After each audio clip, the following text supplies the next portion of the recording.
안녕하십니까. 8월 12일 월요일 아침 김경국TV 시작하겠습니다. 이재명을 수사한 검사들에 이어서 이번에는 이재명을 판사하는 판사들까지 개딸들의 공격에 직면해 있습니다. 이재명 때문에 정말로 나라가 거덜날 판입니다. 10월 초 늦어도 11월 초까지 예상되는 이재명의 선거법 위반 그리고 위정교사 혐의 재판에 대한 1심 선고를 앞두고 법원 안팎에서 긴장하고 있다는 소식입니다. 국민일보가 오늘 법원의 판결을 사법부의 결정으로 보는 것이 아니라 판사 개인의 판단이라는 점을 부각시켜서 사법부의 독립성을 훼손한다는 점에서 문제가 심각하다. 개딸들의 좌표찍기는 문제가 심각하다. 이렇게 지적하고 나섰습니다. 지금 가장 심각하게 지적되는 사법부에 대한 소위 말하는 판사 좌표찍기는 이재명과 관련된 사건 재판부를 겨냥한 것들이 대부분입니다. 심지어 민주당 일부 국회의원들까지 특정 판사를 퇴출시켜야 한다. 이렇게 가세하고 있죠. 민주당은 지금 여차하면 이재명을 재판하는 재판부도 탄핵하겠다. 탄핵 추진하겠다. 이런 태세입니다.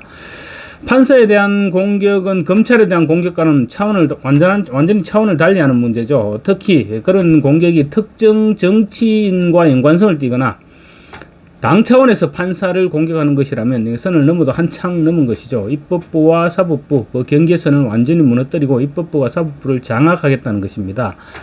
최근 이재명 지지자들이 이재명을 수사하는 검사와 재판하는 판사에 대한 겁박을 보면 마치 이탈리아 마피아들을 연상케 합니다. 마피아들이 담당 판사들을 협박하고 최악의 경우 살해까지 하죠. 그런 장면이 과거에 심상찮게 뉴스화가 되곤 했는데 폭력 강도는 물론 다릅니다. 그렇지만 온갖 욕설로 판사들을 위협하고 그리고 또 정신적으로 압박하는 것은 마피아들과 크게 다를 바가 없을 것 같습니다. 아마 이재명의 위정교사 혐의와 공직선거법 위반 사건 1심을 맡은 재판부와 법원도 재판 날짜가 다가오면서 엄청난 스트레스를 받고 있을 것입니다. 두 재판은 다음 달 결심 공판을 앞두고 있습니다. 이재명 재판 중 한 달여 정도의 간격으로 앞서거니 뒤서거니 하면서 첫 1심 결론이 나오게 되는데요. 선거법은 10월 초 정도, 그리고 위정교사 혐의는 10월 말 또는 11월 초 정도로 1심 선고가 예상되고 있습니다.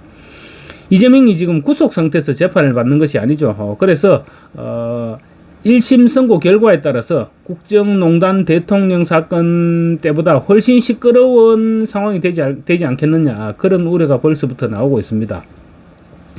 담당 판사들 입장에서는 어떤 결론을 내리더라도 좌우 진영으로부터 공격받게 될 것이고 그래서 그만큼 부담이 클 수밖에 없을 것입니다.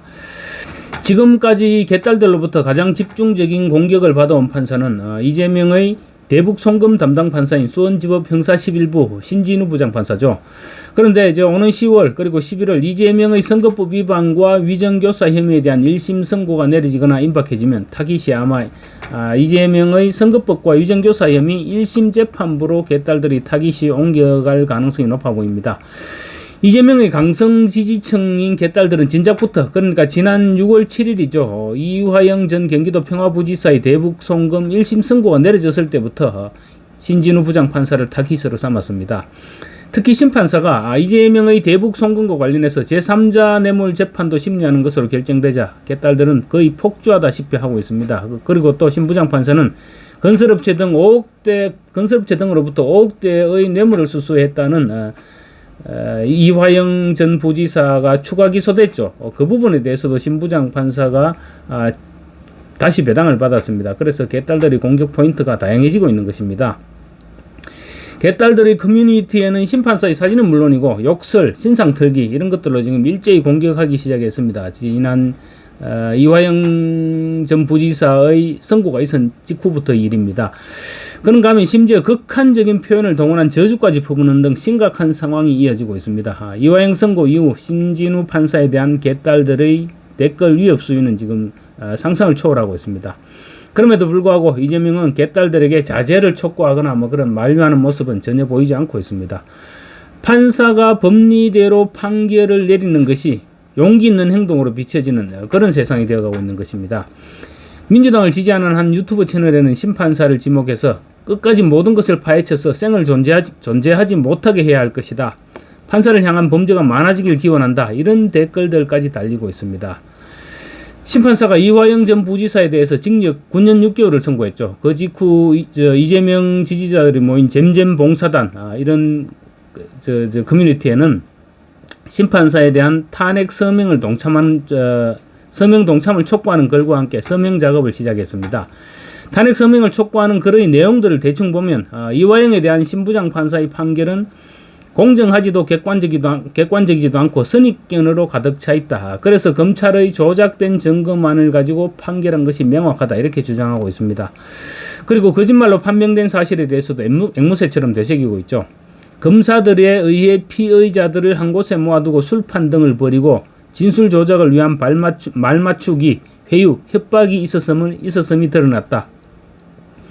제대로 된 변호인 조력도 못 받게 함으로써 피의자 방어권을 무력화시켰다. 이런 엉터리 주장들로 탄핵 서명을 받고 있습니다. 물론 팩트가 아니죠.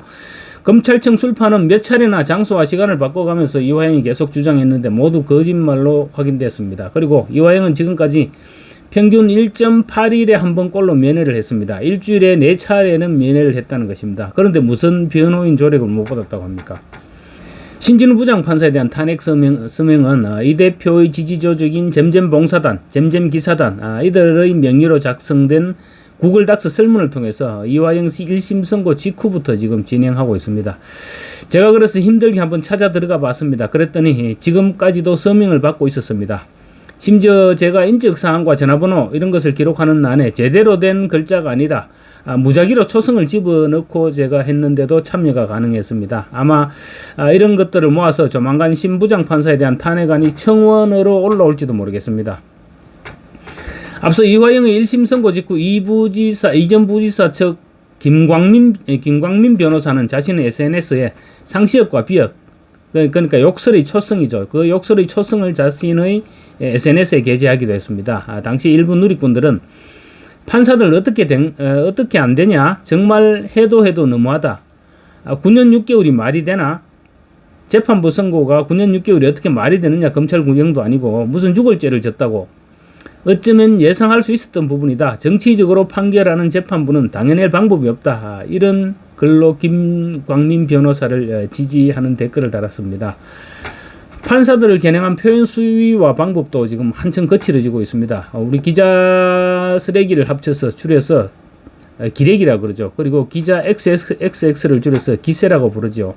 그러듯이 판사 쓰레기, 판내기, 그리고 판사 XX 이런 막말과 욕설이 지금 심상찮게 등장하고 있습니다. 판사들은 이런 현상이 결국 사법 시스템에 부정적 영향을 미친다고 입을 모으고 있습니다. 사법 시스템에 부정적인 영향을 끼쳐서 사법부가 중립적인 판단기관으로 존중받지 못하게 되면 결국 피해는 민초들이 볼 수밖에 없게 되겠죠. 어쩌면 법원의 권위가 이렇게 추락한 것은 문재인이 임명한 김명수 전 대법원장 체제 6년간 사법부가 정치권에 너무나도 휘둘렸던 결과라도 볼 수 있습니다. 김명수는 심지어 정치권의 눈치를 보느라고 후배 판사의 사표도 받아주지 않았죠. 능력이 안 되는 자기를 대법원장까지 시켜준 정치권에 보온하느라고 정치권의 신여를 자초했던 사람이 바로 김명수였습니다. 김명수 체제에서 사법부가 얼마나 썩어 문드러졌는지를 잘 보여준 사건이 바로 권순일 대법관과 김만배의 사법거래 의혹이죠. 권순일 전 대법관이 대장동 주범인 김만배와 손잡고 이재명의 과거 선거법 재판을 무죄로 만들어주는 대신 금전적 혜택은 물론이고 대선 승리 시 대법원장을 시켜주기로 거래를 했다. 이런 의혹을 받고 있는 상황이 발생했던 것입니다. 이제라도 사법부가 중심을 잡아야 되는데 그러려면 법원도 정치인 사건에 재량을 두지 말고 다른 일반 사건들처럼 엄격한 절차에 따라서 엄격한 처벌을 내려야 된다. 그런 지적이 일고 있습니다. 물론 판결에 대한 비판은 얼마든지 가능한 일입니다. 그렇지만 그 비판이 비합리적이거나 또 폭력을 동반하는 직접적인 위협이 될 경우 강력한 처벌이 뒤따라야 할 것입니다. 감사합니다.